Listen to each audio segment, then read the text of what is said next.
சோழிங்கநல்லூர் மண்டல தலைவர் காரப்பாக்கம் மோகன்குமார் பாஜக வேட்பாளர் தமிழிசை சவுந்தரராஜனுக்கு வெற்றிவேல் மற்றும் மோடியின் உருவப்படம் கொடுத்து உற்சாக வரவேற்பளித்தார். தென்சென்னை மாவட்ட சோழிங்கநல்லூர் மண்டல பாஜக சார்பில் சோழிங்கநல்லூர் மண்டல தலைவர் காரப்பாக்கம் மோகன்குமார் பாஜக வேட்பாளர் தமிழிசை சவுந்தரராஜனுக்கு வெற்றிவேல் மற்றும் மோடியின் உருவப்படத்தை கொடுத்து உற்சாக வரவேற்பளித்தார்.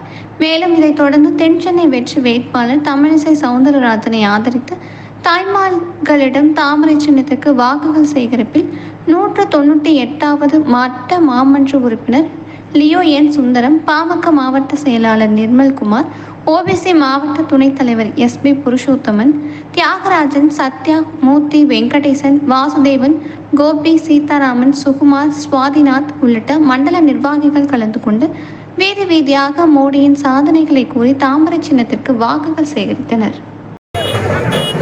தகவல் சொல்ல தாமரை நம்ம மோடி குடும்பத்தார் அனைவருக்கும் நன்றி நன்றி நன்றி நன்றி நன்றி நன்றி நன்றி.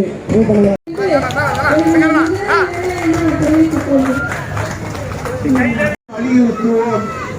சரி, மத்திய அரசு கேட்கலன்னா சும்மாதான்.